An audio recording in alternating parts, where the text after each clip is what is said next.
बरेली के अंदर एक राइजिंग स्टार मैं कहूँ पॉलिटिक्स के अंदर हैं। करीब 4 साल यूके में रह के वापस इंडिया आया। पॉलिटिकल बैकग्राउंड की अगर मैं स्पेशली बात करूँ तो वो लगभग 75 इयर्स का है। जी। आप एक लेगेसी को कैरी फॉरवर्ड कर रहे हैं। समय इसलिए बदल चुका है क्योंकि अब राजा का बेटा राजा नहीं बनेगा, राजा वही बनेगा जो काबिल हो। एक वक्त था जब आपने नीट की प्रिपरेशन की थी, मुझे ऐसा लगा ये मेरे लिए नहीं। जंतर मंतर पर एक प्रोटेस्ट चल रहा है नीट एग्जाम को लेकर के। भगवान के बाद अगर कोई धरती पे है तो वो डॉक्टर है। एक सही लीडर की परिभाषा क्या है? प्रजा डिसाइड करती है कि उसको किस तरीके का लीडर चाहिए। क्या डिफरेंस वहाँ के लोगों में आपने महसूस किया? सबसे बड़ी जो मुझे डिफरेंस लगता है वो लोगों की मानसिकता में है। अगर हम हिंदुस्तानी अपना सिविक सेंस ही बेहतर कर लेंगे तो चाइना से 10 सालों में आगे निकल जाएंगे। इंग्लैंड की बात करें जो बहुत छोटा सा देश है और उसने पूरी दुनिया पर राज किया। आपने कभी ये नहीं सोचा कि मैं यहीं सेटल हो जाऊं, अब मुझे इंडिया वापस जाने की जरूरत नहीं है? मेरे पे एक अपॉर्चुनिटी आई, मैंने प्रशांत किशोर के साथ काम करने का निर्णय लिया। आईपैक उनकी एक कंपनी थी जो कि इलेक्शन कैंपेन्स वगैरह मैनेज करती थी। ग्राउंड पॉलिटिक्स और सोशल मीडिया पॉलिटिक्स में क्या डिफरेंस आज आप महसूस करते हैं? सोशल मीडिया पर रहना एक आज के समय में किसी भी नेता के लिए एक मजबूरी है। आईपैक उनकी ऑर्गेनाइजेशन है, जनसुराज उनकी ऑर्गेनाइजेशन है। जब वो आईपैक में काम करते हैं तो वो एक विनिंग स्ट्रेटजी बनाते हैं और बहुत सारे पॉलिटिशियंस को उन्होंने जिताया है अपनी कैंपेन स्ट्रेटजी के थ्रू। लेकिन जब वो जनसुराज के लिए खुद काम कर रहे थे तो बिग फेलियर क्यों बना? मैंने कोट अपने जीवन में लिख रखा है, नेवर सेटल। बरेली के अंदर क्या बड़े चैलेंजेस आज के टाइम पे हैं रोजगार के अलावा, जो आप कह रहे हैं कि हाँ हमें रोजगार यहीं देना है? और हम विश्व पटल पे जाकर कुछ भी कह लें, लेकिन अभी भैया आपका बहुत बहुत स्वागत है आज के इस खास एपिसोड में। जैसा कि हमने परसों डिसाइड किया था कि आपके साथ में हम एक पॉडकास्ट करें, डिस्कशन करें, क्योंकि आज आप बरेली के अंदर एक राइजिंग स्टार मैं कहूँ पॉलिटिक्स के अंदर हैं, और तो इसीलिए मैंने सोचा कि आपके साथ एक पॉडकास्ट किया जाए, एक हेल्दी डिस्कशन किया जाए। तो सबसे पहले आपका बहुत बहुत स्वागत है। बहुत बहुत धन्यवाद अभय। ओके, सो बहुत सारे लोग आपको जानने लगे हैं सोशल मीडिया की बदौलत, और आपका जो फैमिली बैकग्राउंड है उसकी बदौलत बहुत सारे लोग आपको आज बरेली के अंदर जानते हैं और आसपास के सिटीज़ में भी जानते हैं। लेकिन जो लोग हमारी ऑडियंस है वो पहली बार आपको देख रही है आज, तो उनके लिए कार्तिक पटेल कौन है और क्या उनको बताना चाहेंगे अपने बारे में? देखिए अभय, मैं भी आप ही की तरह एक युवा हूँ जो अपने देश के प्रति एक सद्भावना रखता हूँ। वही चाहता हूँ कि हमारा देश तरक्की करे जी। और इसी गत में आप मान के चलें कि मेरी पढ़ाई जो हुई वो यूनिवर्सिटी ऑफ मैनचेस्टर से मैंने पूरी करके ये निर्णय लिया कि भाई जो भी मैंने ज्ञान अर्जित किया वहाँ से वो आके मैं अपने देश को उसको कैसे बेहतर बनाने के लिए इस्तेमाल कर सकता हूँ। तो ये मैंने निर्णय लिया और मैं करीब 4 साल यूके में रह के वापस इंडिया आया। ओके। आपकी फैमिली का जो बैकग्राउंड है, पॉलिटिकल बैकग्राउंड की अगर मैं स्पेशली बात करूं तो वो लगभग 75 इयर्स का है। आप एक लेगेसी को कैरी फॉरवर्ड कर रहे हैं। जी। तो फैमिली बैकग्राउंड के बारे में थोड़ा सा बताएं कि आपकी फैमिली में पॉलिटिक्स कहाँ से स्टार्ट हुई और कैसे इस लेगेसी पास ऑन होती रही जनरेशन बाय जनरेशन, उसके बारे में थोड़ा सा बताएं। तो मेरे जो ग्रेट ग्रैंडफादर थे जी, कुंवर ब्रजमोहन लाल जी, उन्होंने अपना पहला इलेक्शन 1952 में गोविंद पल्लभ पंत के खिलाफ लड़ा था, जो कि बाद में चल के हमारे स्टेट के चीफ मिनिस्टर भी बने, गोविंद पल्लभ पंत जी। तो बरेली कैंट से उन्होंने पहला चुनाव लड़ा था 1952 में। ओके, 1952। तो तब बीजेपी नहीं होती थी, तब जनसंघ थी। हाँ। तो जनसंघ से उन्होंने इलेक्शन लड़ा और कुछ वोटों से वो चुनाव हार गए। तो मान के चलिए अराउंड 75 ईयर्स से हमारी फैमिली की लेगेसी है पॉलिटिक्स में जी। और उसके बाद मेरे दादाजी मेयर रहे बरेली शहर के और भोजीपुरा से विधायक रहे 91 में। ओके। मेरे नाना करीब 5 बार के विधायक बिनावर विधानसभा से, जो कि अब डिसॉल्व हो गई डीलिमिटेशन के बाद। अब मेरी माताजी समाज के बीच में है एक जिला पंचायत अध्यक्ष के रूप में, और मैं मानता हूँ बहुत अच्छा कार्य कर रही हैं। मेरे चाचा सक्रिय रहे राजनीति में, बरेली शहर की राजनीति में, पूरे जिले की राजनीति में बहुत सक्रिय रहे। बरेली कॉलेज के अध्यक्ष भी रहे छात्र संघ के। ओके जी। तो मैं मानता हूँ कि हमारा परिवार लगभग 75 साल से राजनीति में है और हम हमेशा यही चाहते हैं सब लोग कि भाई बरेली की किस तरीके से तरक्की में हम लोग योगदान कर पाएँ। तो क्या हम ये कह सकते हैं कि पॉलिटिक्स जो है वो आपके खून में है? ये देखिए, एक मूवी आई थी 12th फेल, जी। आपने भी हो सकता है देखी हो। तो अब समय बदल चुका है, देखिए ओके। अब है, अब समय इसलिए बदल चुका है क्योंकि अब राजा का बेटा राजा नहीं बनेगा, राजा वही बनेगा जो काबिल होगा। तो ज़रूर हो सकता है कि पॉलिटिक्स मेरे खून में हो, लेकिन मुझे भी उतनी मेहनत करनी है जितनी और लोग जो मेरे साथ के हैं वो कर रहे हैं। और देखिए विजन सबका एक ही है, लक्ष्य सबका अंततः एक ही है कि भाई किस तरीके से हम सर्व समाज का इस तरीके से निर्माण कर पाए कि हमारा जो देश है, जो प्रदेश है, वो विकसित हो पाए। बिल्कुल। जी। तो आप एक पॉलिटिकल फैमिली से बिलोंग करते हैं और 75 इयर्स की एक लॉन्ग लेगेसी है, जी। तो कैसा लगता है एक पॉलिटिकल फैमिली में ग्रो होना, बड़े होना, बचपन से देखी हैं पॉलिटिक्स की चीज़ें, तो कैसा एक्सपीरियंस है आपकी फैमिली का? अभी मुझे याद है मेरे दादाजी को मैं जब छोटा था तो काम करते देखता था, जी। लोगों के बीच में रहकर किसी भी स्थिति में होते थे तो वो यही प्रयास करते थे किस तरीके से लोगों की मदद करी जाए। और मुझे बचपन से मैंने दादा को, फिर अपने चाचा को, अब माता जी को, मेरी मैटरनल साइड देखे तो नाना जी को, जी। सबको जनता से घिरा हुआ देखा हमेशा। तो मुझे बहुत कुछ बचपन का अगर मैं याद करूं तो कुछ बचपन की नाना जी के घर की भी यादें हैं। जब हम बधाइयों जाते थे तो उस टाइम बीएसपी की गवर्नमेंट थी, तो नाना 2007 में निर्दलीय जीत के बसपा ज्वाइन करी उन्होंने। ओके। और तो मुझे याद है कि मैं बहुत छोटा हुआ करता था तो घर के जब उठता था सुबह उठ के, जब नाना के यहाँ उठता था मैं सुबह तो देखता था बहुत अपार भीड़ रहती थी उनके यहाँ। तो मैं कभी कभी घबरा जाता था, मम्मी से पूछता था ये इतने सारे लोग कैसे आए हुए हैं। तो मम्मी बताती थी कि नहीं, इस तरीके से नाना पॉलिटिक्स में और हम लोग लोगों की सेवा करते हैं, लोगों की मदद करने का प्रयास करते हैं। जी। उसके बाद हम घर आते थे तो घर में भी यही स्थिति रहती थी। सेम माहौल है। दादा को भी शुरू से बहुत ज़्यादा राजनीति की तरफ प्रेरित देखा और उन्होंने खैर पार्टी के लिए बहुत कुछ, संगठन के लिए बहुत कुछ करा। तो यहाँ पे भी भीड़ देखी। अब तो यही सीखा कि भाई सबकी मदद करनी है, बिना जाति देखे, बिना धर्म देखे, बिना किसी से भेदभाव करे। ये मैंने बचपन से ही सीखा। मतलब एक बहुत ही अलग ही टाइप का मैं कहूँ एक्सपीरियंस है कि हाँ, मतलब बचपन से देखा है कि हाँ सभी लोगों से घिरे हुए हैं, लोगों की मदद हो रही है, तो बचपन से वही सीख आप आगे लेकर के चल रहे हैं। तो फैमिली में बहुत सारे लोगों को आपने देखा, पॉलिटिक्स में बहुत सारे लोगों से आप इन्फ्लुएंस भी हुए होंगे। फैमिली मेंबर कौन सा ऐसा था जिससे आप सबसे ज़्यादा इन्फ्लुएंस होते हैं? जी, देखिए मुझे ऐसा लगता है कि कहीं ना कहीं मेरे जीवन में और जो भी आज कुछ मैं कर रहा हूँ थोड़ा बहुत समाज के लिए जी। या करने का प्रयास कर रहा हूँ या सीख रहा हूँ जो कुछ, उसमें सभी का कहीं ना कहीं बहुत बड़ा योगदान रहा है। ओके। मेरे चाचा आदरणीय प्रशांत पटेल जी, जो बरेली की राजनीति में काफ़ी समय से सक्रिय रहे, वो बचपन से मेरे हीरो रहे हैं। ओके। तो एक तरीके से आप कहें रोल मॉडल। तो उनको मैंने आइडल की तरह देखा है अपने, और हम हमेशा चाहते हैं कि उनकी तरह बने और उनकी तरह ही काम करें। तो फिर मेरे दादाजी जिस विनम्रता के साथ, जो सिद्धांतों के साथ उन्होंने राजनीति करी, तो उनसे उनके सिद्धांत, उस तरीके का व्यक्तित्व आज की डेट में होना बहुत, मैं जानता हूँ, मुश्किल है। बिल्कुल है। फिर वो एक बड़ा नाम है आपके दादाजी का, जो है बरेली के अंदर आज बड़ा नाम है। बाकी मेरे नाना जी आप देखें, उन्होंने जनता की राजनीति करी। तो जब निर्दलीय विधायक रहना उस समय बहुत बड़ी बात होती थी, आज के समय में बहुत बड़ी बात है। निर्दलीय वो 3 बार जीत के आए, तो ये अपने आप में बहुत बड़ी उपलब्धि है। तो उन्होंने जनता के बीच में रह के अपनी जगह बनाई। बिल्कुल। तो सबसे ही कुछ ना कुछ सीखने को मिला। मतलब सभी से आप इन्फ्लुएंस हुए हैं। अब माता जी आप देख रहे हैं बीच में लगातार काम कर रही हैं। तो एक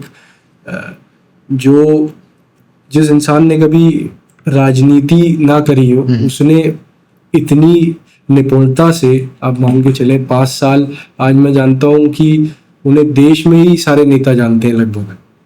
प्रदेश में ही नहीं, देश में भी उन्होंने अपनी एक अलग पहचान बनाई है। और पहले आप जानते ही थे बरेली में या कोई भी जिला पंचायत अध्यक्ष को कौन नहीं जानता भी नहीं। मैं अपनी अगर बात करूं तो मैं पहले जिला पंचायत अध्यक्ष को जानता हूं, उससे पहले मैंने कभी किसी का नाम नहीं सुना। मैं आपसे वही कह रहा हूँ, पहले कोई जानता भी नहीं था कि भाई जिला पंचायत अध्यक्ष नाम का कोई पद भी होता है। कहीं तो आम लोगों से कम उनका एक जुड़ाव था पहले के जिला पंचायत अध्यक्ष। लेकिन अब देखें आप माता जी को, लगातार हर कार्यक्रम में जाना, हर जगह उपस्थित रहना, लोगों के बीच में रहना, उनकी समस्याएं हल करना, तो उनसे भी सीखने को मिलता है। बिल्कुल। तो ये जो आप लेगेसी है, जो आपकी फैमिली लेगेसी पॉलिटिक्स की है, वो आपको किस तरीके से आप उसको देखते हैं? वो एक अपॉर्चुनिटी क्रिएट कर रही है या एक आपके ऊपर प्रेशर क्रिएट कर रही है कि हाँ मुझे भी पॉलिटिक्स में आगे कुछ करना है, या आप इसको एक अपॉर्चुनिटी की तरह देखते हैं? देखिए, आप एक इंग्लिश में एक कोट है, ji. Great power comes with great responsibility.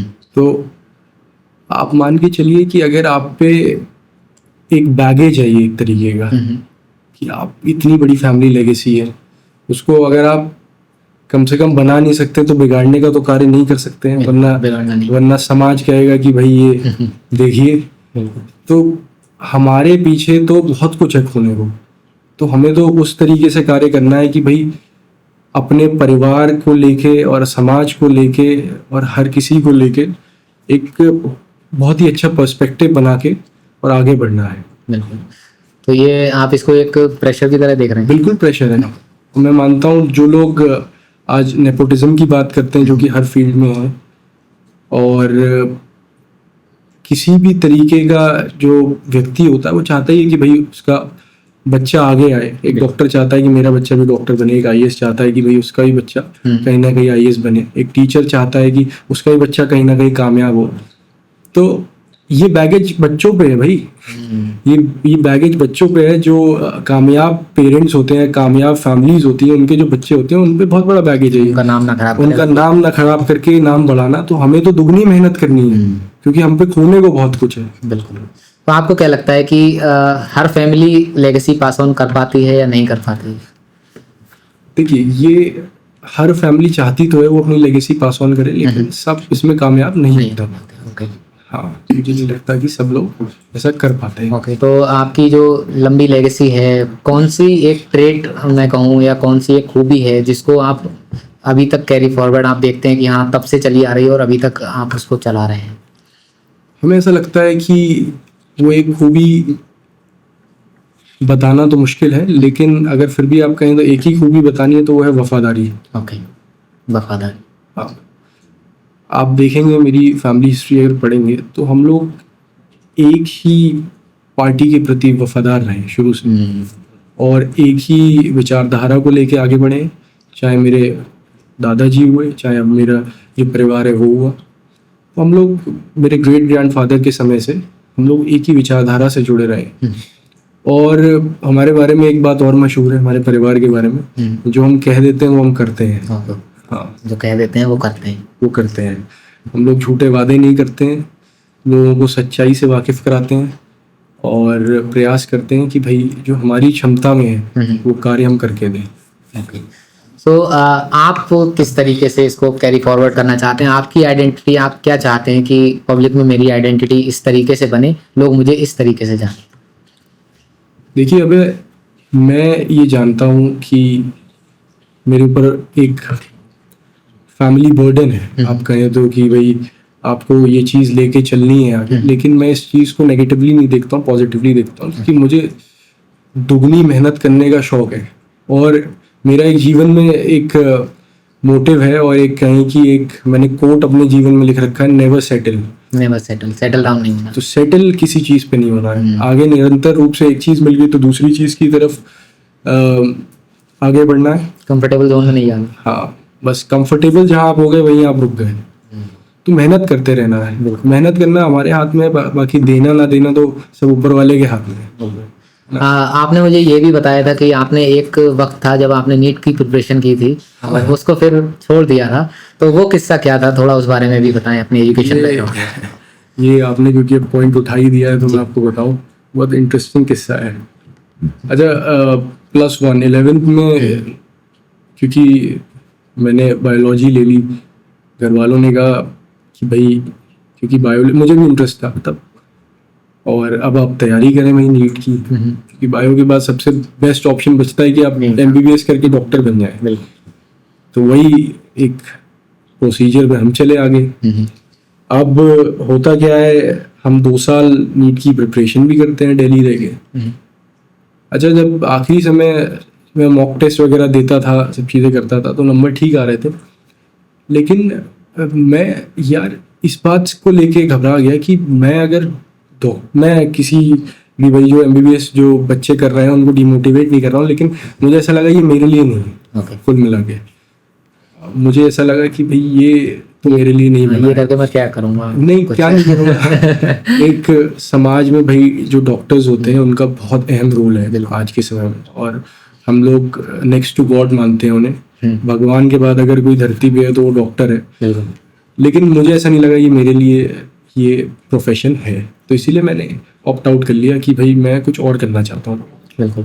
तो अभी जब नीट की बात चली रही है तो आप भी सोशल मीडिया पे देख रहे होंगे कि जंतर मंतर पर एक प्रोटेस्ट चल रहा है नीट एग्जाम को लेकर के, पेपर लीक्स को लेकर के। उस पर आपका क्या टेक है? देखिए, जो भी कुछ अभी पिछले दिनों घटनाक्रम रहा है वो बहुत ही अनफॉर्चुनेट है, और अब है हम सब उन स्टूडेंट्स के साथ हैं जिनके साथ बर्बरता हुई है, जिनके ऊपर लाठीचार्ज हुआ है, जो चोटें ले रहे हैं। और मैं मानता हूं कि सरकार बहुत जल्द इस पे सख्त निर्णय भी लेगी, और अब सरकार और ये जो प्रोटेस्ट लोग कर रहे हैं मेजरली, अब वो लोग टॉकिंग टर्म्स पे हैं, और कहीं ना कहीं इसका सोल्यूशन निकाला जाएगा आगे। मतलब जो प्रोटेस्ट कर रहे हैं वो सिस्टम उसको ठीक होना ही चाहिए, आपका ये? बिल्कुल होना चाहिए। देखिए, मैं आपको अब जब ये बात चली गई तो मैं आपको एक बहुत अच्छी बात बताना चाहता हूँ। अगर फ्रेंच रिवॉल्यूशन को छोड़ दें, वो एक ऐसा ही अपवाद कह लें, या उसको अगर छोड़ दें, तो कोई भी दुनिया में ऐसा रिवॉल्यूशन नहीं हुआ है जिससे मूलचूल बदलाव आ गया हो। चाहे वो आप उठा के देख लें साउथ एशियन कंट्री में, आप चाहे नेपाल का एग्जाम्पल ले लें, चाहे श्रीलंका का एग्जाम्पल ले लें, चाहे बांग्लादेश का एग्जाम्पल ले लें, चाहे अफगानिस्तान का एग्जाम्पल ले लें। आप एक आंदोलन तो कर सकते हैं, लेकिन आंदोलन की दिशा तय करना ये बहुत टफ टास्क रहता है। अब आप देखें, नीट का जो मुद्दा था उसके अलावा भी कई मुद्दे आ गए हैं जो कि नहीं होना चाहिए था। एक सबको चेक करना चाहिए था लोगों को उस मुद्दे पे। और मैं मानता हूं कि अब आप देखें ना, मूलचूल बदलाव किस देश में आया, रिवॉल्यूशन, ये तो हम लोगों ने कुछ भी नहीं किया है। नेपाल में कितना बड़ा हुआ, या श्रीलंका में किस हिसाब का हुआ। पूरा प्राइम मिनिस्टर, प्रेसिडेंट हाउस जो थे उसको टेक डाउन कर दिया गया, लोग उसमें घुस गए। तो उससे क्या बदलाव आया? देखिए, ये जो भी कुछ है, ये डिस्ट्रक्टिव सोच के तहत उन लोगों ने ये करा, मुझे लगता है।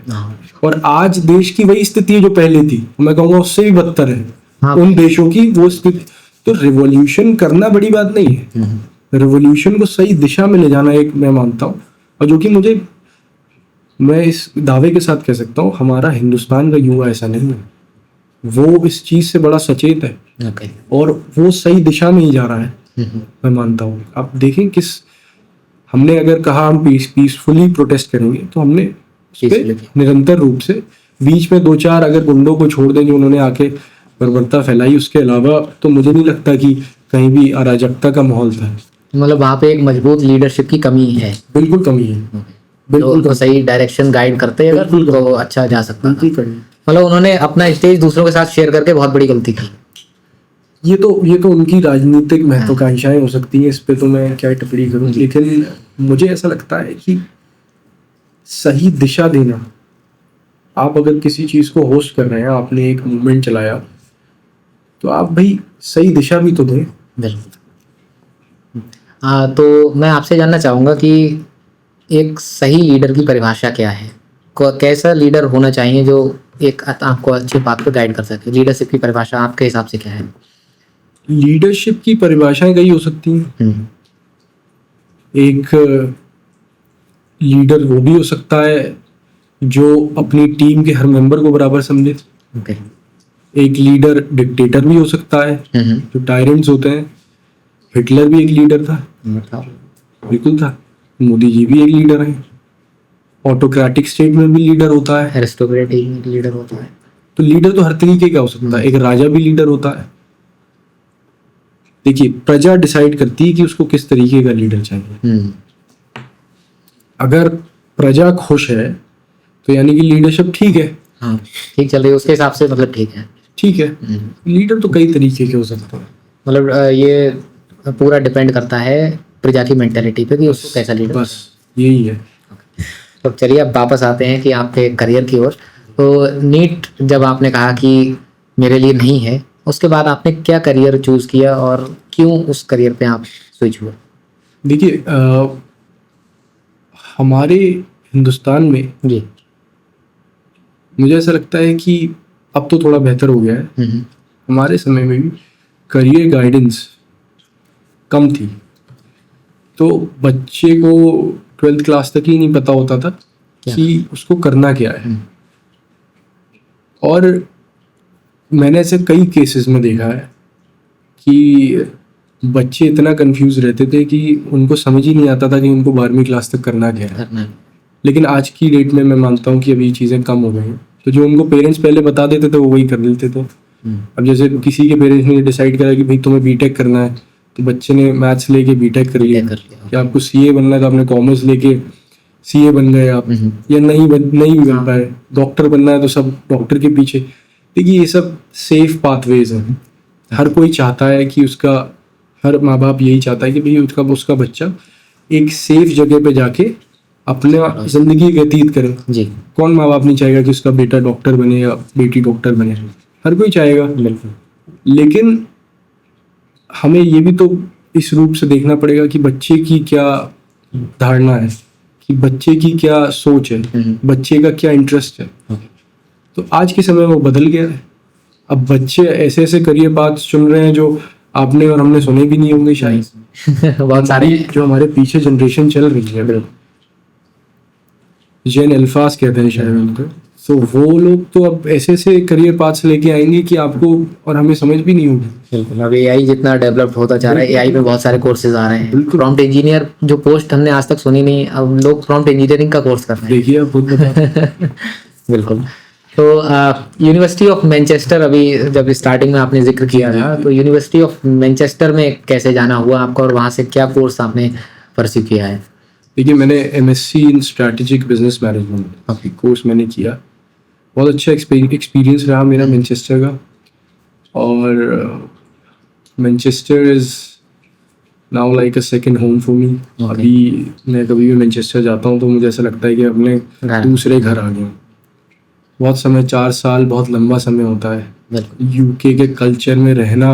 और वो भी आप जब एक तरीके से, देखिए 21 साल कोई बहुत बड़ी उम्र नहीं होती। 21 साल में जब आप बाहर चले जाते हैं, चीज़ें दुनिया देखते हैं और समझते हैं, तो एक आप कहीं ना कहीं वहाँ का भी पर्सपेक्टिव आपके इनबिल्ट हो जाता है। तो मैं यही मानता हूँ कि बहुत बड़ा इन्फ्लुएंस, जो आज मैं जिस तरीके से चीज़ों को देखता हूँ, तो बहुत बड़ा इन्फ्लुएंस रहा मैनचेस्टर का, मेरी यूनिवर्सिटी का और यूके का। ओके। तो क्या डिफरेंस वहाँ के लोगों में आपने महसूस किया? यहाँ के जो लोग हैं, इंडिया में अब आप रह रहे हैं, सेकंड होम जो आपने बात की, तो पहले घर में और दूसरे घर में क्या डिफरेंस आप महसूस करते हैं आज? देखिए, बहुत बड़ा डिफरेंस है। ओके। मैं आज यहाँ आपके बीच में बैठ के कोई भी ऐसी बात नहीं कहूँगा जो प्लीजिंग लगे या जो कानों को सुनने में अच्छा लगे, जो सच्चाई है। मैं आज ये नहीं कहूँगा कि हम अखंड भारत बन चुके हैं, बनेंगे ज़रूर, लेकिन अभी मेहनत की आवश्यकता है। और मेहनत अपने घर से शुरू होती है। वह ओके। तो आपने पूछा कि सबसे बड़ी जो मुझे डिफरेंस लगता है वो लोगों की मानसिकता में। ओके। माइंडसेट से। तो देखिए, माइंडसेट जब तक आप ठीक नहीं करेंगे तब तक ना तो आप एक नेशन बिल्ड कर पाएंगे, ना आप अपनी स्टेट के लिए बेहतर कर पाएंगे। और माइंडसेट शुरू होता है घर से। ठीक है, तो हमें अब पहले तो बेसिक चीज़ों पे ध्यान देना चाहिए। जो हमारी अपकमिंग जनरेशन है उसे एजुकेट करना चाहिए बेसिक सिविक सेंस के बारे में। और जो लोग अब बड़े हो चुके हैं तो उनको री एजुकेट करना चाहिए सिविक सेंस के बारे में। सिविक सेंस मैं इसीलिए कह रहा हूँ क्योंकि सिविक सेंस के अंतर्गत बहुत सी चीज़ें आ जाती हैं। और अबे मैं बहुत बड़ी बात कह रहा हूँ आज, अगर हम हिंदुस्तानी अपना सिविक सेंस ही बेहतर कर लेंगे तो चाइना से 10 सालों में आगे निकल जाएंगे। बहुत बड़ा समय नहीं बता रहा हूँ मैं। अगर केवल अपना सिविक सेंस ही बेहतर कर लेंगे तो चाइना से 10 साल में आगे निकल जाएंगे। बहुत बड़ा कोट है। तो ये समझिए, तो हमें सबसे पहले, और बाकी तो चीज़ें छोड़ी नहीं आप। तो मतलब माइंडसेट में आपको क्या फर्क लगा? आप बता रहे हैं कि माइंडसेट इंप्रूव करने की ज़रूरत है, तो माइंडसेट में क्या डिफरेंस आपको लगा कि वहाँ के लोग फ्रीडम महसूस करते हैं या थोड़ा सा एक्सट्रोवर्ट हैं या सिविक सेंस में ही सिर्फ अच्छे हैं? तो किस तरीके का मतलब देखते हैं आप? देखिए, अगर हम इंग्लैंड की बात करें केवल, बहुत छोटा सा देश है एक, और उसने पूरी दुनिया पर राज किया, बिल्कुल। तो माइंडसेट तो है कहीं ना कहीं। रूल करने का माइंडसेट। हाँ, रूल करने का नहीं, ये विनर्स माइंडसेट है। ओके। आज जितनी कंट्रीज आप देखते हैं, ऑस्ट्रेलिया हो चाहे कनाडा हो चाहे यूएसए हो, ये सब किसने बनाए हैं? ये छोटे से देश इंग्लैंड की पैदाइश है ये सब, मैं आपको बताना चाहता हूँ। तो आपका इस तरीके से माइंडसेट होना चाहिए कि आप भाई आउट ऑफ द बॉक्स सोचें। मतलब थोड़ा सा वही जो सिविक सेंस वाली आती है, आपको अपना सेंस जगाना है। पहले आप अपना सिविक सेंस इंप्रूव करिए, आपकी पर्सनालिटी बेहतर होगी। उसके बाद आप देखें भाई आप किस तरीके से अपने समाज के लिए कुछ कर सकते हैं, अपने देश के लिए कुछ कर सकते हैं। मैं मानता हूँ सिविक सेंस सबसे इम्पोर्टेंट है, और मुझे उम्मीद है जिस तरीके से हम लोग चल रहे हैं उस तरीके से हम लोग बेहतर कर पाएंगे। ओके। सो जब आपने बिजनेस मैनेजमेंट की अभी बात की तो मैंने आपकी प्रोफाइल पर देखा कि आप एक कंपनी के डायरेक्टर भी हैं। जी। तो उस कंपनी के बारे में थोड़ा सा बताएं, वो कैसे आपने बिल्ड की, कैसे एक दिमाग में आया कि हाँ मुझे अपनी कंपनी एक ओन करनी है या बिल्ड करनी है? बिल्कुल। तो अभी मैं बताना चाहता हूँ आपको, जब मैं यूके गया जी। तो मैंने वहाँ पे सारी और जॉब्स करी हैं। मैं आपको बताना चाहता हूँ, चाहे वो बर्तन धोना हुआ, ओके। चाहे वो वेयर हाउस में काम करना हुआ, मैंने वहाँ की ट्रैफिक पुलिस में भी इंडीड काम किया है। तो और भी कई ऐसी और जॉब्स मैंने लगभग सभी जॉब्स करी हैं। उसके बाद ये देखिए, ये बिल्डिंग प्रोसेस होता है। मैं अपने घर वालों का बहुत बहुत धन्यवाद करना चाहूँगा कि मुझे उन्होंने अपने ऊपर इतना रिलायबल नहीं बनाया। उन्होंने कहा कि खुद वहाँ रहिए, खाइए, कमाइए, जैसे करिए, आप अपने स्तर पे करिए। मतलब फीस केवल वो देंगे और फीस बाकी आपको केवल अपना वो देखना लोग है। दे रहे थे, बाकी सब मैंने अपने आप। और मैंने बच्चे ऐसे ऐसे देखे हैं वहाँ पे जो फीस भी खुद ही करते हैं। हाँ, तो मैंने बच्चे ऐसे ऐसे भी देखे हैं वहाँ पे। तो ये बहुत बड़ी बात है अपने आप में, तो आपको इससे सीखने को मिलता है। जैसे कि आपने अभी कंपनी की बात करी, तो कंपनी मैंने, जब मैं वहाँ से, मेरे को जब वर्क वीज़ा मिला 2 साल का, तो हमारे एक क्लोज रिलेटिव है, तो वो यूके की मार्केट में काफ़ी समय से काम कर रहे थे। तो उन्होंने मुझे एक आइडिया दिया कि ऐसा एक कंपनी स्टार्ट करते हैं, ये अच्छा रहेगा। तो उनको एक्सपीरियंस था, और मैंने वहाँ पे सारे एक तरीके से मैनेजमेंट कहें आप देखा, और हम दोनों ने मिलके एक सोच के ये कंपनी बनाई। तो बेसिकली कंस्ट्रक्शन कंसल्टेंसी है, एजुकेशनल कंस्ट्रक्शन कंसल्टेंसी कहूँगा तो बेहतर है। तो इसका काम मैं आपको बताऊं तो, जैसे लेबर वर्कर्स जो हमारे यहाँ होते हैं उनको कोई सर्टिफिकेशंस की ज़रूरत नहीं है, लेकिन यूके में ऐसा नहीं है। लेबर वर्कर्स को वहाँ पे सर्टिफिकेशंस की भी ज़रूरत है, लाइसेंसेस की भी ज़रूरत है। तो हर एक जो लेबर जो साइट पे काम कर रही है यूके में, उसका हर एक का काम अलग है, हर एक का सर्टिफिकेशन अलग है। सब अलग अलग कोर्सेज करके क्वालिफाइड होते हैं और फिर अपना काम करते हैं। तो वो क्वालिफिकेशन देना हमारा काम है। तो क्या आज वो कंपनी जो है वो सक्सेसफुली रन हो रही है? बहुत सक्सेसफुली रन हो रही है, टचवुड। और अभी लूप में हमारी एक और कंपनी खोलने की तैयारी है, यूके में? यूके में ही। और होपफुली वो इस साल के अंत तक हम लोग वो खोल लेंगे। ओके। तो जब इतना अच्छा आपका एक्सपीरियंस रहा मैनचेस्टर में, यहाँ आपने बिग डिफरेंस देखा इंडिया में, तो आपने कभी ये नहीं सोचा कि मैं यहीं सेटल हो जाऊं, अब मुझे इंडिया वापस जाने की ज़रूरत नहीं है? आप इंडिया क्यों रिटर्न हुए?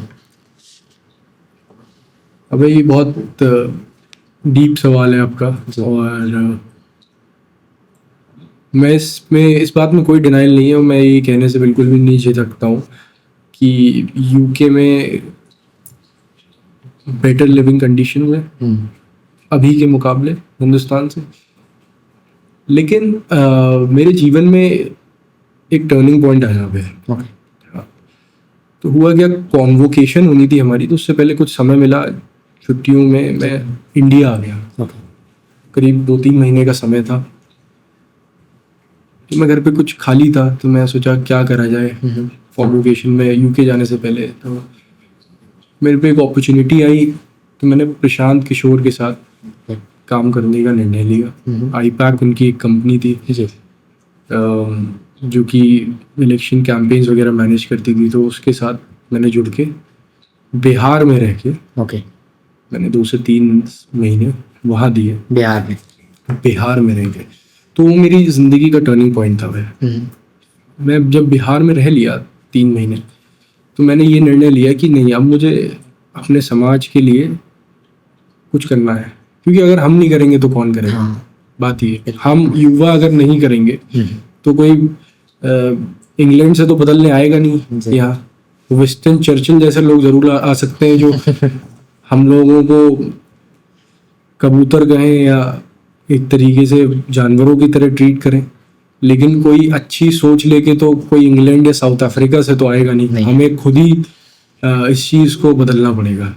तो जो भी मैंने सीखा अपने जीवन में, जो भी मेरी पढ़ाई थी या जो भी मेरे एक्सपीरियंसेस थे, तो मैंने सोचा कि भाई अब अपने देश में जाके कुछ बेहतर करा जाए। तो प्रशांत किशोर जी की आईपैक में जब आपने काम किया, तो उनके साथ काम करने का एक्सपीरियंस आपका कैसा रहा? क्योंकि प्रशांत किशोर अभी कुछ महीने पहले मैं कहूँ तो बहुत ज़्यादा हाइप में थे, ट्रेंड में थे बिहार इलेक्शंस के दौरान। तो कैसा एक्सपीरियंस रहा उनके साथ काम करने का? बहुत अच्छा, मैंने आपको बताया लाइफ चेंजिंग एक्सपीरियंस था। प्रशांत किशोर से ज़्यादा बिहार में रहना बहुत एक अपने आप में एक आप कहें कि कुछ वाक्य आपके जीवन में ऐसे होते हैं कि जीवन भर याद रह जाते हैं, तो उनमें से एक वो पल था। प्रशांत जी बहुत अच्छा काम करते हैं, उनकी जो सोच है उससे मैं बहुत प्रभावित रहता हूँ, और एक मानता हूँ कि एक अलग दिशा, एक अलग प्रोफेशन तैयार कर दिया उन्होंने। पॉलिटिकल आज से 10-15-20 साल पहले कौन सोच सकता था कि भाई चुनाव कोई एक टीम ऐसी आएगी जो चुनाव लड़ा के जिता के चली जाएगी, जो पूरा कैंपेन मैनेज करेगी। आज से 20 साल पहले कोई नहीं सोच सकता था। राजनीति भी प्रोफेशनल तरीके से हो सकती है, प्रशांत किशोर की देन है भाई इंडिया में। तो हाँ, प्रशांत किशोर ने एक नई दिशा दी, मैं मानता हूँ। तो बिहार में जब आप रहे, आपने कहा कि बिहार में रहने का एक्सपीरियंस मतलब एक अलग ही था एक्सपीरियंस। तो वहाँ क्या कंडीशंस आपने देखी जिसने आपकी लाइफ के इस मोमेंट को एक टर्निंग पॉइंट बना दिया? कैसी कंडीशंस देखी, कैसा लिविंग है वहाँ पर जिसने आपको मजबूर कर दिया कि मुझे भारत के लिए कुछ करना है?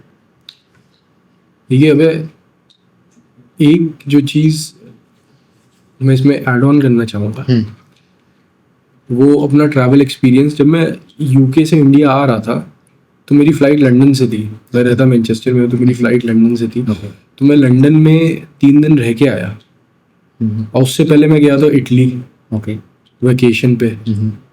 तो फ्रेंच रिवेरिया वहाँ पे एक एरिया है जहाँ पे दुनिया के बिलियनियर्स जाते हैं अपना वेकेशन स्पेंड करने, तो वो भी घूमने का मुझे मौका मिला। तो वो वेकेशन करके मैं सीधे लंदन आया। लंदन में मैं करीब 3 दिन रहा। तो लंदन में मेफेयर स्ट्रीट है, एक बहुत फेमस स्ट्रीट है जहाँ पे सारे अच्छे रेस्टोरेंट्स वगैरह भी हैं। तो ऐसी जगहों से जब आप सीधे आके बिहार में आ जाओ, कहने का मतलब है, फिर मेरी सीधी लंदन से फ़्लाइट थी दिल्ली। दिल्ली से मैं 2 दिन घर पे रहूँगा, 2 दिन बाद मैं बिहार के लिए रवाना हुआ। और बिहार के भी उस रिमोट एरिया में जहाँ की स्थिति बहुत ही, मैं कहूँगा, हम लोग जितना पेपरों में पढ़ते हैं कि बिहार बहुत पिछड़ा हुआ है, आप जब धरातल पे जाएंगे तो उससे भी ज़्यादा एक मान के चलें कि आपके रोंगटे खड़े हो जाएंगे। इस प्रकार की स्थिति है। तो ऐसी जब चीज़ें देखने को मिली तो बड़ा ही, अब मान के चले, ऐसा एक्सपीरियंस था कि कहाँ से मैं कहाँ आ गया, और मैंने कॉन्ट्रास्ट इतनी जल्दी देख लिया पिछले 5-6 दिनों में, तो वो क्लिक कर गया। ऐसी एक इंस्टेंस मैं आपको बताऊं, एक बार क्या हुआ, प्रशांत जहाँ भी जाते थे तो वहाँ कैंप लगता था रात में। जिस भी ग्राम पंचायत में जाते थे या जिस भी ब्लॉक में जाते थे, वहाँ एक जगह निर्धारित होती थी, वहाँ पे कैंप लग जाता था और सारे गांव वाले वहाँ बैठ के खाना खाते थे प्रशांत के साथ रात में। और रात में वो लोग वहीं रुकते थे, प्रशांत और हमारी पूरी टीम। ये जिक्र प्रशांत ने अपने एक इंटरव्यू में भी कराया इस वाक्य का, तो मैं आपको फिर से बता देता हूँ। तो अब आप इसे दुर्भाग्यपूर्ण कह लें या फॉर्चुनेट कह लें, मेरे लिए मैं उस टाइम वहाँ पे था। और प्रशांत किशोर ने एक व्यवस्था बनाई थी कि खाना सब लोग अपना आराम से ज़मीन पर बैठ के खाएं। तो ऐसे ही उनकी, हम लोग सब टहल रहे थे रात में, तो उनकी एक नज़र एक बच्चे पे पड़ती है। एक 12-13 साल का बच्चा होगा।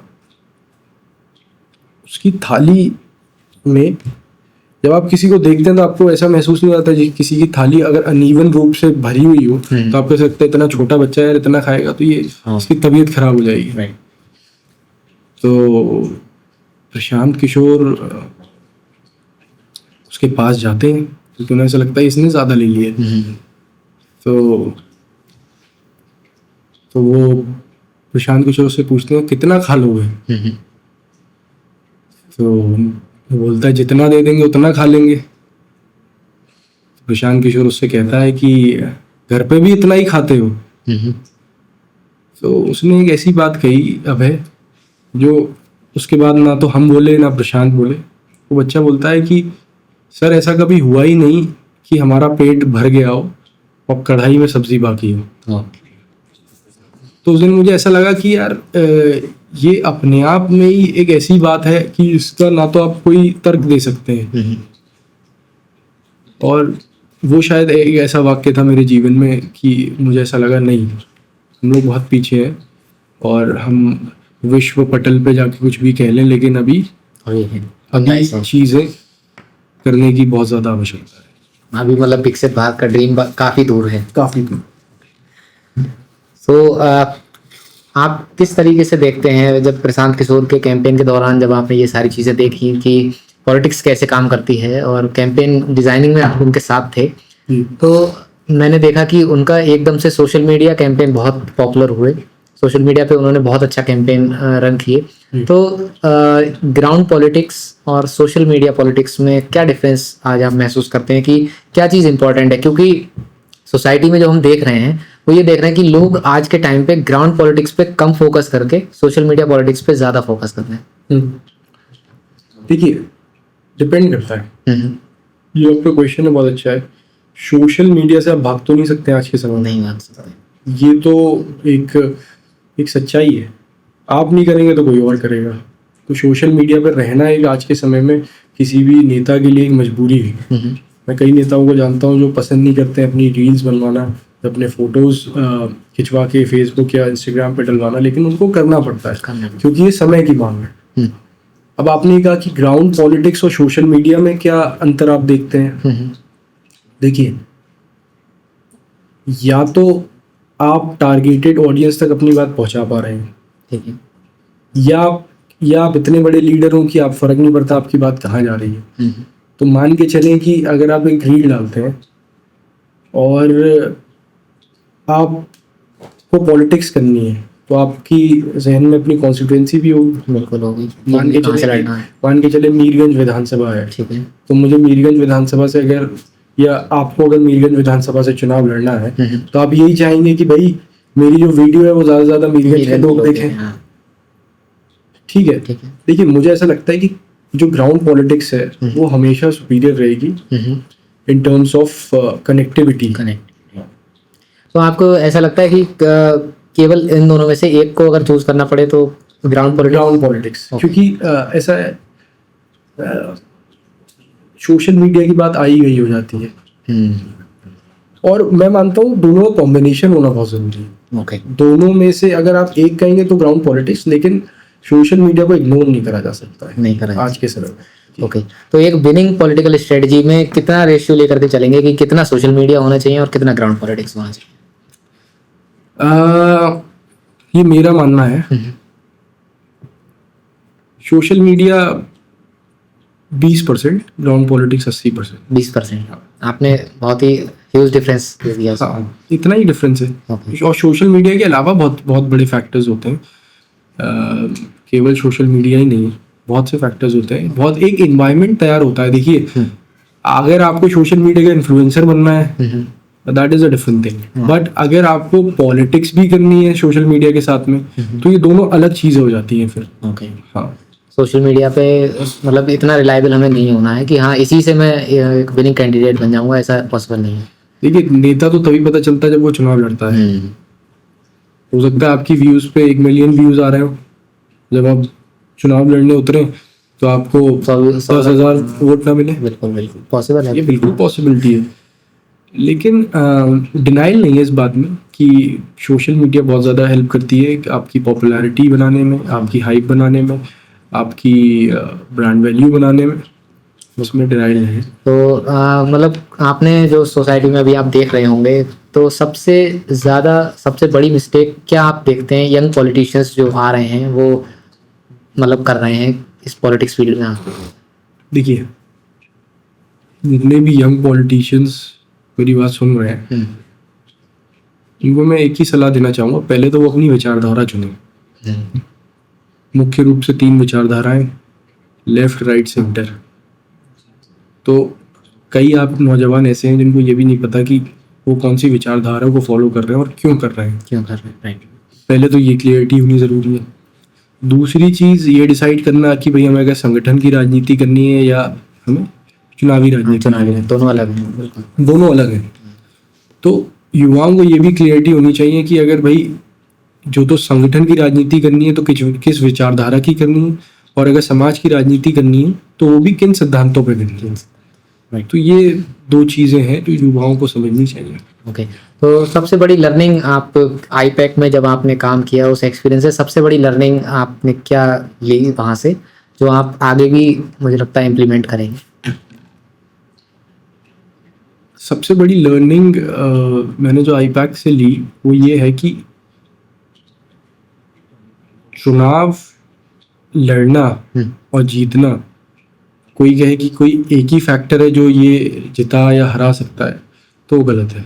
या कोई एक फैक्टर है जो 50% में और बाकी फैक्टर्स इतना रिलायबल नहीं है तो ये गलत है। बहुत सी चीज़ें जब साथ में आती हैं तब आप एक चुनाव जीतते हैं। मुझे ऐसा लगता है। तो कोई भी अगर ये दावा करता है अगर आप ये कर लेंगे तो चुनाव जीत जाएंगे, अगर आप ऐसा कर लेंगे तो चुनाव जीत जाएंगे, तो ये डिबेटेबल बात है। ओके। एक चीज़ और मैं पूछना चाहूँगा आपसे प्रशांत किशोर जी के बारे में। आईपैक उनकी ऑर्गेनाइजेशन है, जनसुराज उनकी ऑर्गेनाइजेशन है। जब वो आईपैक में काम करते हैं तो वो एक विनिंग स्ट्रेटजी बनाते हैं और बहुत सारे पॉलिटिशियंस को उन्होंने जिताया है अपनी कैंपेन स्ट्रेटजी के थ्रू।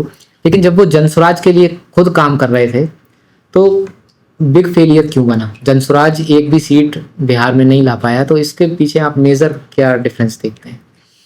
देखिए, मैं आपको बहुत सिंपल भाषा में अगर समझाऊं तो उन्होंने जिस भी पार्टी के लिए काम किया था उन सभी पार्टियों का कहीं ना कहीं पहले से संगठन मौजूद था। बिल्कुल। वो आप उनकी लिस्ट उठा के देखेंगे तो उन्होंने करीब 10-12 जगह चुनाव लड़ाया और जिताया है। एक आध अब बात छोड़ दें तो 2017 अगर यूपी का इलेक्शन छोड़ दें, एक आध इलेक्शन और छोड़ दें, तो उन्होंने ज़्यादातर इलेक्शंस में अपना चीफ मिनिस्टर बनाया हुआ है। तो पहले से वहाँ पे उन पे संगठन की टीम, चाहे उन्होंने टीएमसी के लिए काम किया, चाहे बीजेपी के लिए, चाहे कांग्रेस के लिए, उन पे पहले से ग्राउंड लेवल पे संगठन मौजूद था। अब क्योंकि उन्होंने अपनी खुद की पार्टी बनाई तो ये एक नया मूवमेंट था, तो इसमें उन्होंने ग्राउंड लेवल पे संगठन बनाना चालू करा जो कि इतना स्ट्रॉन्ग मुझे ऐसा लगता है अलाइन नहीं हो पाया। ठीक है, और तो जो रिजल्ट्स में भी दिखा, और नई पार्टी थी उनकी, 2 साल का प्रयास था। मुझे ऐसा लगता है अगर कंटिन्यू करेंगे तो कहीं ना कहीं उनको मतलब वो भी इससे लर्निंग्स लेकर के अगले इलेक्शन में बेटर परफॉर्मेंस। बिल्कुल। आप देखेंगे जो अभी विजय थलापति जी जीते हैं उनका कैंपेन, तो उनका कैंपेन भी इन्होंने ही देखा था। और मैं जो लोगों को लगता है कि भाई विजय थलापति एकदम से आके जीत गया, तो ऐसा नहीं था। उनकी एक ऑर्गेनाइजेशन पहले से चल रही थी। हाँ, जो यूथ था उस ऑर्गेनाइजेशन से जुड़ा हुआ था, तो उनकी बूथ लेवल की भी टीम थी उस ऑर्गेनाइजेशन में। और उसने बड़ा हेल्प करा उनको इलेक्शन सस्टेन करने में। तो मेरा कहने का जो मतलब है, प्रशांत किशोर को एक बूथ लेवल से स्टार्ट करके अपनी एक टीम बनानी पड़ी, जिसमें हो सकता है और लोग उनकी बात समझ नहीं पाए, ये भी एक कारण है। बिल्कुल। और आजकल जो मैं देखता हूँ पॉलिटिक्स में एक मेजर फैक्टर जो काम कर रहा है, सोशल मीडिया पे भी मैं देखता हूँ, डोनेशन जो एक वर्ड है, लोग डोनेट करके मतलब लोगों की मदद करना चाहते हैं कि हाँ हम लोगों की मदद करेंगे तो आगे चल करके वो हमको हो सकता है वोट कास्ट करें या इस तरीके की चीज़ें होती हैं। तो आपको क्या लगता है कि डोनेशन क्या चीज़ प्ले करता है, क्या रोल प्ले करता है आपकी पॉलिटिक्स में? देखिए, डोनेशन करना कोई गलत बात नहीं है जी। बहुत अच्छी बात है, आप डोनेशन कर रहे हैं, लेकिन डोनेशन इस भावना से करना कि अगर मैं डोनेशन करूंगा तो मैं पॉपुलर होऊंगा और आगे चुनाव लड़ूंगा तो मुझे इसमें मदद मिलेगी, तो ये स्वार्थ है मेरे हिसाब से, जो कि लोग ऐसा कर भी रहे हैं। अब ये पॉलिटिकली करेक्ट है या नहीं है, इस पर डिबेट हो सकती है। डोनेशन की अगर बात करें तो मुझे ऐसा लगता है पहले जो लोग डोनेशन करते थे उनका तरीका ज़्यादा बेहतर होता था। अब चीज़ें बदल गई हैं क्योंकि सोशल मीडिया का ज़माना है, तो लोग अपने अपने तरीके से इसमें काम कर रहे हैं। बिल्कुल। तो डोनेशन के बारे में कभी आपने नहीं सोचा कि हाँ मुझे भी इस फील्ड में काम करनी चाहिए और निस्वार्थ भाव से? तो आपने कभी इस बारे में? देखिए, मैं आपको जी। बताऊं, मेरी जो फैमिली रही है, मुझे कहना नहीं चाहिए, लेकिन हम अगर अपने समाज की बात करें तो मेरे ग्रेट ग्रैंडफादर, मेरे ग्रैंडफादर, उन लोगों ने बहुत कुछ समाज को दिया है। मैं आपको बताऊं तो बरेली जेल ओके। हमारी जगह में है और रॉयल यूनिवर्सिटी का काफ़ी हिस्सा हमारी जगह में है। ऐसे कई स्कूल्स जो हमारी जगह में चल रहे हैं आज, दामोदर स्वरूप पार्क हमारी जगह में है, रामलीला ग्राउंड सुभाष नगर का हमारी जगह में है, शमशान भूमि को बहुत जगह दी उन्होंने। तो ये सामाजिक कार्य उन्होंने करा। और अगर लोग जो डोनेशन की बात करते हैं आज के समय में और अलग अलग तरीके से प्रयास करते हैं, मैं आपको बताना चाहूँगा, अगर आप वैल्यूएशन निकालेंगे उन जगहों की तो वो 10-20-50 करोड़ की जगह नहीं है, वो हज़ारों करोड़ रुपए की जगह है जो उन्होंने दान करके चले गए।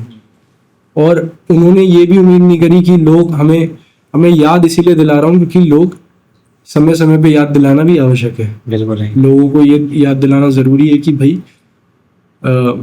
हमारे परिवार के क्या सेक्रीफाइसेस रहे और क्या उनके कंट्रीब्यूशन रहे सोसाइटी के लिए। और मैं किसी की डोनेशन या किसी की सेवा कार्य को गलत नहीं कह रहा हूँ, सबका अपना अपना तरीका है। जैसे कि मैं कोशिश करता हूँ, मेरा तरीका अलग है, अब आपने मेरी वीडियोस देखी होगी, मैं चाहता हूँ कि लोगों के बीच में एम्प्लॉयमेंट जनरेट हो। तो अगर मैं किसी की मदद करता हूँ, काफ़ी सारी वीडियोस मैंने डाली हैं और कुछ मैंने नहीं भी डाली हैं, मैं अगर किसी की मदद करता हूँ तो बुनियादी मदद करने का प्रयास करता हूँ कि परिवार को एक रोजगार का साधन मिल जाए और वो जिंदगी भर अपना गुजारा कर पाए। एक लाइन है कि दान ऐसे करो कि एक हाथ से अगर दान करो तो दूसरे हाथ को पता ना चले। तो क्या वो जो लाइन है वो आज के टाइम में वैलिड है, उस पर हमें काम करना चाहिए या नहीं? देखिए, अब फिर मैं उसी बात पे आ जाऊंगा, आपका मोटिव क्या है। ओके। या तो अगर आपका मोटिव फंड रेजिंग है, जैसे अब आप मुझसे चाहते हैं मैं खुल के बोलूँ इस पे, तो अगर या तो आपका मोटिव फंड रेजिंग है, दिखा के कुछ काम दिखा के आप ये चाहते हैं कि लोग इसमें डोनेट करें और उससे आप अपना फायदा करें, या तो आपका राजनीतिक लाभ है इससे, तो ये सब गलत है। ठीक है, लेकिन अगर आप सच में साफ मन से निस्वार्थ भाव से सेवा करना चाह रहे हैं तो उसमें कोई गलती नहीं है। और अगर आप दिखा भी रहे हैं तो ये लोगों को मोटिवेट ही कर रहा है, मैं तो ये मानता हूँ। अगर हम मान के चलें, अगर कुछ लोग दिखा भी रहे हैं अपना दान करा हुआ, तो उसमें कुछ गलत नहीं है, वो और लोगों को मोटिवेट कर रहा है कि भाई आप भी करिए, तो उसमें गलत क्या है। ओके। तो मतलब आज के टाइम में वो मतलब चीज़ें बदल रही हैं, तो हमें भी अब उसी हिसाब से बदलना है कि हो सकता है लोग हमें देख करके प्रेरित हो, तो बताना भी आज के टाइम में ज़रूरी है। बिल्कुल ज़रूरी। ओके। तो जब हम बरेली की बात करें कि जब आपने सोचा बिहार में जाकर के कि अब अपने देश के लिए कुछ करना है और शुरुआत अपने घर से की जाती है, तो बरेली के आप रहने वाले हैं, तो बरेली के अंदर जब शुरुआत की हम बात करें तो बरेली के अंदर क्या विजन लेकर के चल रहे हैं, क्या है आपके ड्रीम बरेली क्या है कि हमें किस रूप में काम करना है, कैसे बरेली को आगे देखना है? देखिए, बरेली को लेके मेरा एक ही ड्रीम है, बरेली का कोई भी युवा बरेली से बाहर पलायन करके नौकरी की तलाश में ना जाए।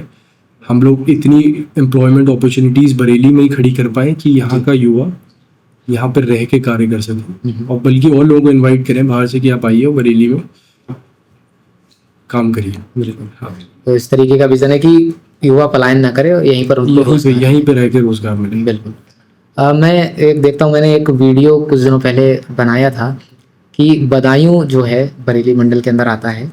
बदायूं एक टाइम पर दिल्ली सल्तनत का हिस्सा था, दिल्ली सल्तनत की राजधानी थी, मतलब आप पावर समझ सकते हैं कि यहाँ क्या लेवल का पावर वहाँ रही होगी। लेकिन आज के टाइम पे बरेली मंडल का सबसे पिछड़ा जिला जो मैं कहूँ वो बदायूं है। तो उसमें भी मैं कुछ वीडियोस कुछ तहसीलों की देखता हूँ कि वहाँ पर स्पेशली वो जाने ही इसलिए जाते हैं कि लोग वहाँ से पलायन कर रहे हैं। तो क्या ऐसा पॉसिबल है कि हम क्या कुछ कर सकते हैं कि एक हिस्टोरिकल जो प्लेस है जो अपने आप में इतनी पावर रखता है उसको हम कैसे दोबारा डेवलपमेंट की ओर ले जा सकते हैं, और क्यों वो आखिर अंडर डेवलपमेंट में चला गया? देखिए, बहुत सारे फैक्टर्स होते हैं किसी भी रीजन के डेवलपमेंट के लिए। कुछ दिनों पहले मेरी एक सार्थक चर्चा यही बात पे हो रही थी अपने नाना जी से। तो मुझे ऐसा लगता है कि वहाँ के लीडर्स का लैक ऑफ इंटरेस्ट कहीं ना कहीं, ये चाहे वो पहले के लीडर्स हो, पहले भी बहुत सारे लीडर्स रहे, तो वो एक तरीके का बधाइयों को जिस तरीके का होना चाहिए था उस तरीके से नहीं बना पाए, या वहाँ कोई इंडस्ट्रीज नहीं ला पाए, या वहाँ कोई इस तरीके का सेटअप नहीं ला पाए कि रोजगार की अपॉर्चुनिटीज जनरेट होना। तो आपको क्या लगता है कि बरेली के अंदर क्या बड़े चैलेंजेस आज के टाइम पे हैं रोजगार के अलावा, जो आप कह रहे हैं कि हाँ हमें रोजगार यहीं देना है, इसके अलावा आप क्या देखते हैं बरेली के अंदर की क्या बिग चैलेंजेस आप फेस कर रहे हैं और उनको इम्प्रूव करने की कोशिश करेंगे? देखिए, बरेली अभी हल्के हल्के हम लोग ग्रो कर रहे हैं, और मैं आपको बताना चाहता हूँ यूपी में अगर टॉप 10 शहरों की बात होती है तो उसमें बरेली का नाम आता है। हम लोग अगर रोहिलखंड रीजन की बात करें तो बरेली अभी टॉप का शहर है। बिल्कुल है।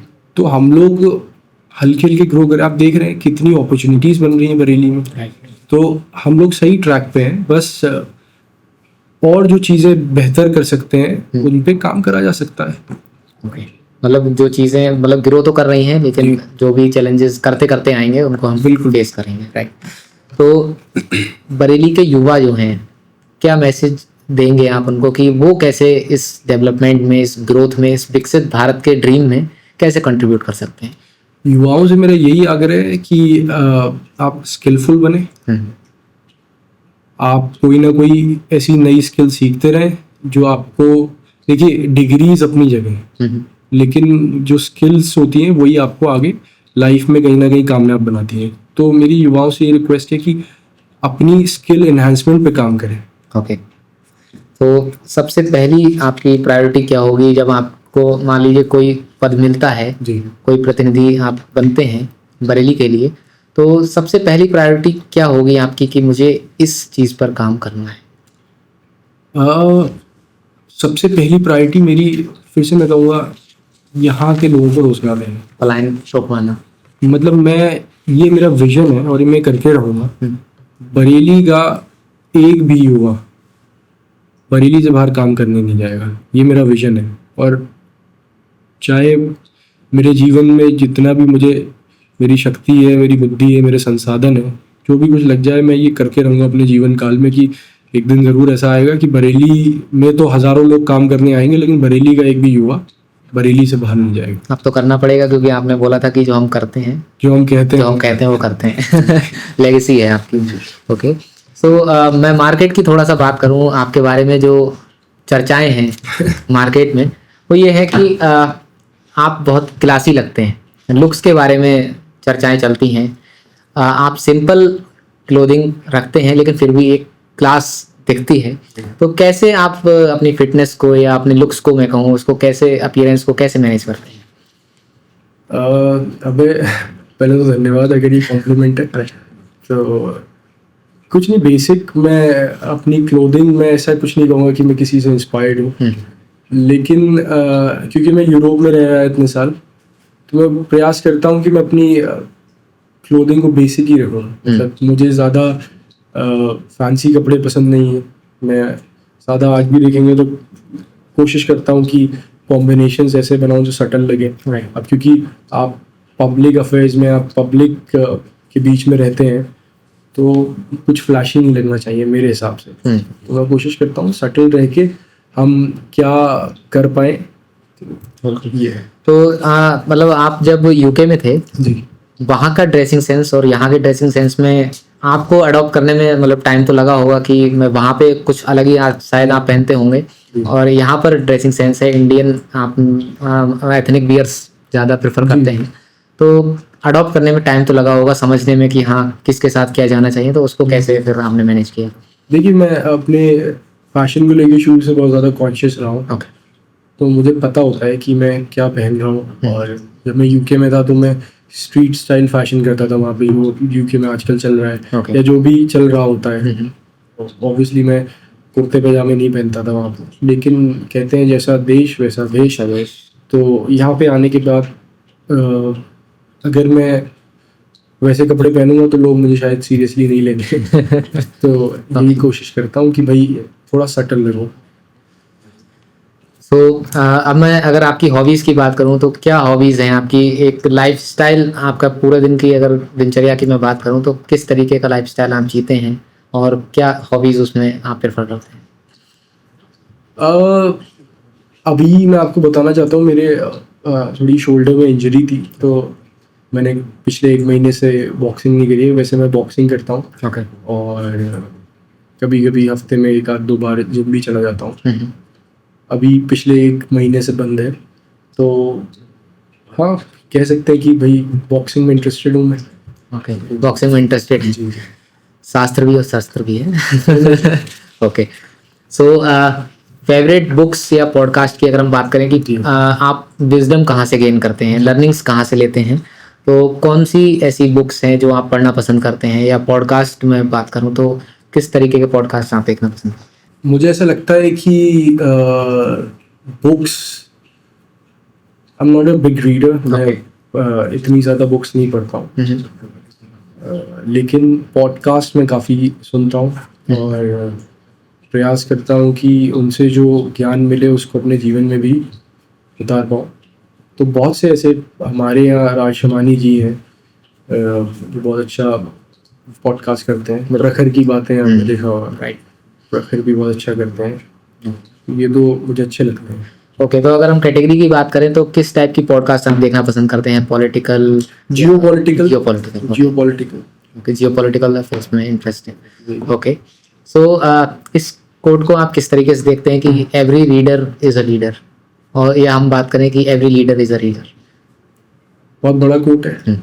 और जो मैं खुद तो बुक्स इतनी ज़्यादा नहीं पढ़ता, लेकिन मैं सबसे रिक्वेस्ट करूँगा कि बुक्स पढ़े और अपने जीवन में ये मैं भी कोशिश करूँगा शामिल करने की कि सुबह कम से कम आधे घंटे तो कुछ पढ़ा जाए।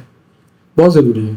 मैं अपने दादाजी को देखता था, वो रोज़ सुबह उठ के उनकी पढ़ने की आदत थी। पूरी उनकी दिनचर्या में किताबें और न्यूज़पेपर्स, या उनको बहुत ज़्यादा ज्ञान था चीज़ों का।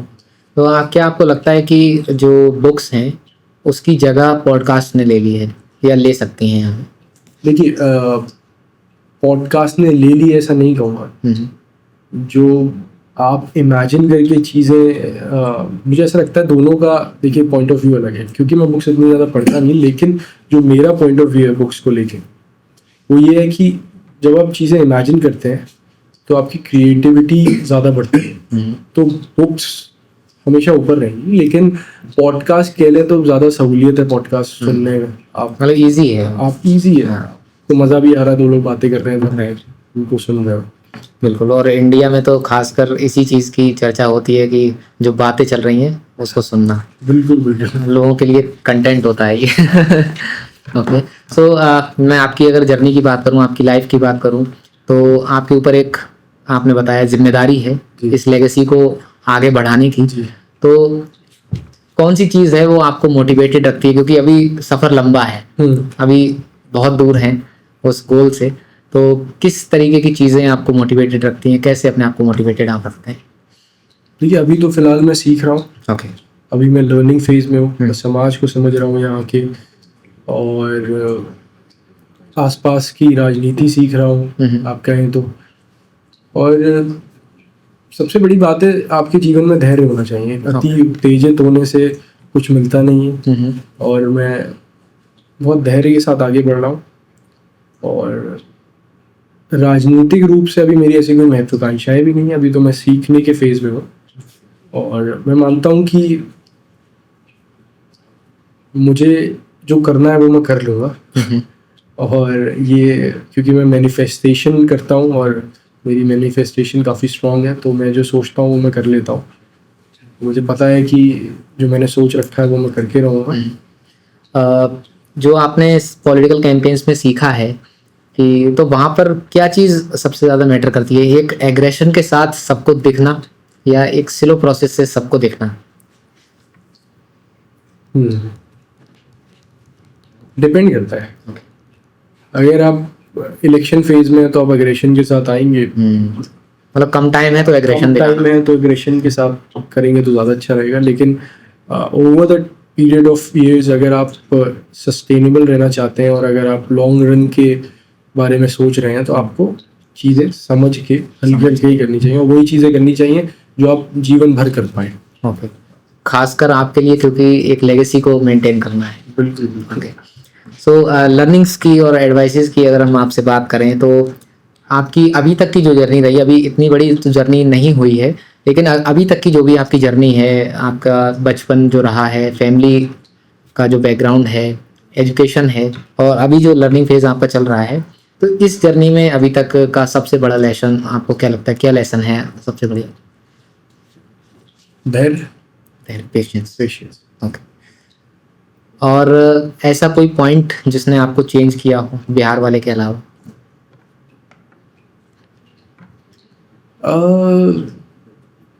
देखिए लाइफ एक्सपीरियंसेस कई सारे आपको मोल्ड करते हैं जैसे कि आप बनते हैं बड़े होकर। तो मैं ऐसा कोई विशेष पॉइंट नहीं बताना चाहूँगा, लेकिन बहुत से ऐसे एक्सपीरियंसेस हैं जिन्होंने आपको चेंज मुझे डिज़ाइन किया है। राइट। जो यंग लीडर्स हैं उनको आप क्या एडवाइस देना चाहेंगे, क्योंकि आजकल देख रहे हैं कि यूथ जो है वो पॉलिटिक्स में एक्टिव होना चाह रहा है, बहुत ज़्यादा एक्टिव है, बहुत सारे युवा मोर्चा आप देखेंगे बहुत सारे संगठनों में शामिल हो रहे हैं, नेताजी के साथ फ़ोटो खिंचवा रहे हैं, इस तरीके की भी एक्टिविटीज़ हम देख रहे हैं। तो जो यंग लीडर्स हैं, जो यंग लीडर्स बनेंगे फ्यूचर में, उनको आप क्या मैसेज देंगे? मुझे ऐसा लगता है युवाओं को भी एक्सप्लोर करने की आवश्यकता है।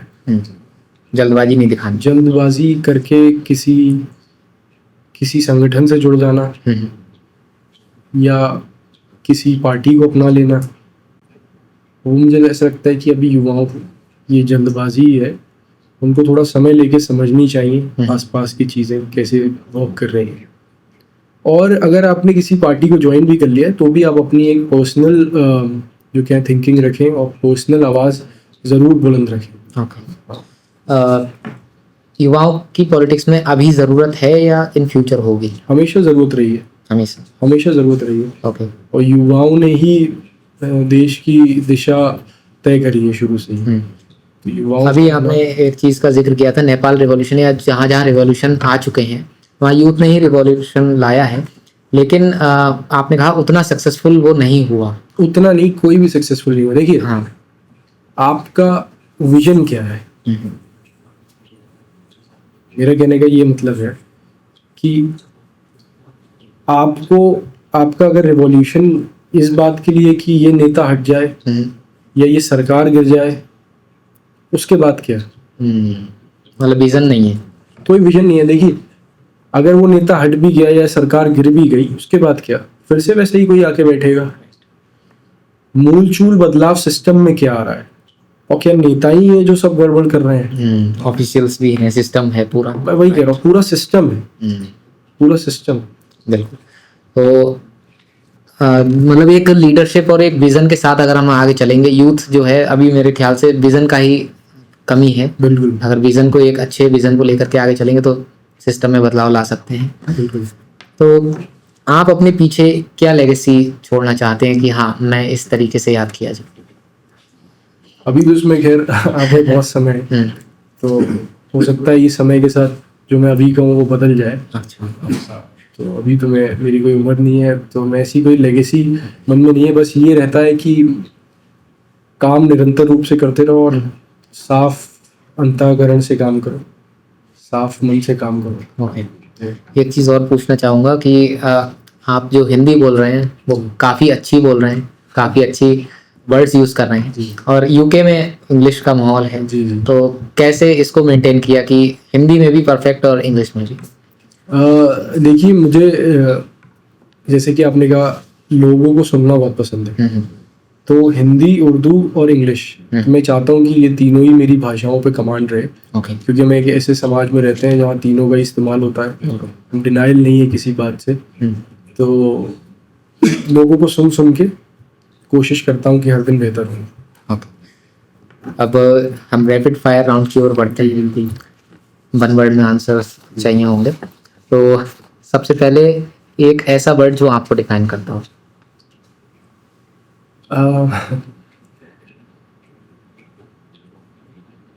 I would say subtle। Subtle. Okay. हो सकता है लोग एग्री ना करें, पर ठीक है। ओके। Your favourite leader? दो का नाम ले सकता हूँ। दो। पहले तो प्रशांत किशोर और दूसरे आदरणीय योगी आदित्यनाथ जी। ओके। नरेंद्र मोदी क्यों नहीं? ठीक है वो भी, मतलब अगर कंपैरिजन करें तो उस मुकाबले योगी आदित्यनाथ ज़्यादा प्रेफर करेंगे आप? मतलब मुझे उनका लीडरशिप स्टाइल अच्छा लगता है। ओके। किस तरीके से वो चला रहे हैं सत्ता को। Favourite city? Favourite city I would से, फेवरेट सिटी तो नहीं कहूँगा, लेकिन एक एरिया है, मुझे लंदन बहुत पसंद है। सबसे पहले तो लंदन में कह सकता हूँ, और इटली में एक एरिया है अमाल्फी कोस्ट करके। अच्छा, उसके आसपास जो भी सिटीज़ है वो मुझे पसंद है। चाय प्रेफर करते हैं या कॉफ़ी? कॉफ़ी। कॉफ़ी। मॉर्निंग्स और नाइट? अभी तो नाइट्स, लेकिन इसको मैं ठीक करके मॉर्निंग्स करना चाहता हूँ। ओके। बुक्स और पॉडकास्ट? पॉलिटिक्स और business? Politics. Politics. Okay. One habit you want to improve? I would say my daily routine, उसको फिक्स करना जरूरी है। Okay. One dream for Bareilly? I told you कि मैं ये चाहता हूँ कि बरेली का कोई भी बच्चा काम करने के लिए बाहर ना आ जाए। Okay. If not politics then what? अगर पॉलिटिक्स में नहीं होता तो मैं शायद यूके में होता अभी। ओके। बिजनेस? बिजनेस कर रहा होता यार। ओके। मनी और पावर? पावर। व्हाई? देखिए, पावर आपको एक सेंस ऑफ अकम्पलिशमेंट देती है, मुझे ऐसा लगता है। ओके। और पावर होगी तो आप ज़्यादा लोगों का भला कर पाएंगे देन मनी।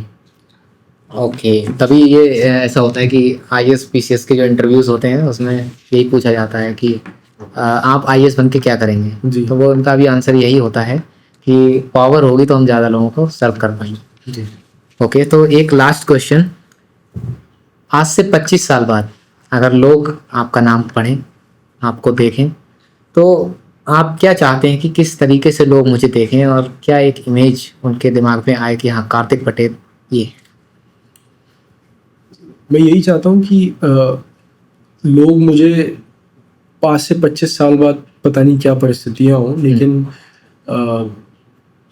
जिस तरीके से मेरा विजन है, जिस तरीके से हम लोग काम कर रहे हैं, तो मुझे ऐसा लगता है कहीं ना कहीं लोग हमें अच्छे कार्यों के लिए ही याद करेंगे। जी। और बरेली के लिए हम लोगों ने बेहतर करा, इस तरीके से याद करेंगे। और मेरा जो विजन है, मैं उम्मीद करता हूँ कि 25 साल में मैं पूरा करने का प्रयास करूँगा। ओके, कोई ऐसी चीज़ जो आज के पॉडकास्ट में मैंने आपसे ना पूछी हो और आप बताना चाहते हो खुलकर? मुझे नहीं लगता आपने कोई भी पॉइंट छोड़ा है। ओके। लेकिन हाँ, मुझे आपके साथ पॉडकास्ट करके बहुत अच्छा लगा, और आपके जो व्यूअर्स हैं उनको भी मेरा प्रणाम। और एक मैसेज क्या देंगे हमारे व्यूअर्स को कि आज का ये पॉडकास्ट उन्हें देखना क्यों चाहिए, कि जब वो पूरा एक पॉडकास्ट हम देख लें तो क्या निचोड़ आज के इस पॉडकास्ट से उन्हें मिलेगा, क्या समरी है इसकी? मुझे ऐसा लगता है पॉलिटिकली न्यूट्रल पॉडकास्ट है। तो क्योंकि मेरी फैमिली बीजेपी से है, तो आप ये नहीं देखेंगे यहाँ पे कि कोई पॉलिटिकल फेवरिज्म हो रहा हो किसी की भी तरफ। मैंने एक जो अपनी बात रखी है वो साफ तरीके से, और आप को पता है एक शालीनता से बात रखी है, और मुझे ऐसी उम्मीद है कि आप तक वो ठीक तरीके से पहुँचेगी। ओके, तो आज हमारे स्टूडियो में आकर के आपको कैसा लगा? बरेली के अंदर ये स्टूडियो आप देख रहे हैं। मैं मानता हूँ बरेली, मैं आपसे वही कहने वाला था। पहले अगर आज से 1 साल पहले भी सोचना पड़ता था पॉडकास्ट के लिए, तो बाहर जाके नोएडा में स्टूडियोज बने, वहाँ जाके शूट कराना पड़ता था। और ये जीवन का मेरा दूसरा पॉडकास्ट है, मैंने आपको बता दिया। पहला बताऊंगा नहीं कहाँ है। तो, हाँ, बहुत अच्छा स्टूडियो आप लोगों ने बनाया है। मैं तो कहूँगा कि इंटीरियर भी बहुत शानदार है, और मैं उम्मीद करूँगा ऐसे ही आप बरेली की इंटरेस्टिंग पर्सनालिटीज़ को बुला के यहाँ पे पॉडकास्ट करते हैं। और मेरे लिए क्या कहना चाहेंगे? अबे, आप बहुत विजनरी हैं, और आप बहुत, मुझे ये पूरी उम्मीद है आप बहुत मेहनत करके यहाँ तक आए।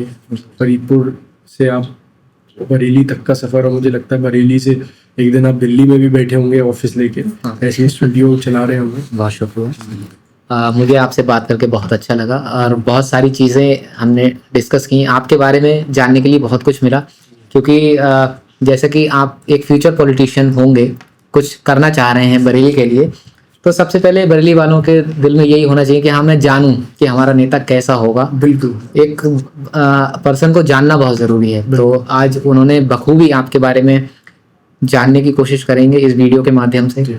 बहुत कुछ आपके बारे में पता लगा, प्लस पॉलिटिक्स को भी हमने गहराई से जाना कि पॉलिटिक्स काम कैसे करती है। कोई एक फैक्टर नहीं होता पॉलिटिक्स के लिए, बहुत सारे फैक्टर्स मैटर करते हैं। तो मुझे बहुत अच्छा लगा आपके साथ पॉडकास्ट ये जो है शेयर करके, और इसके लिए आपका बहुत बहुत धन्यवाद कि आपने अपना कीमती समय दिया। बहुत बहुत thank you so much. Thank you.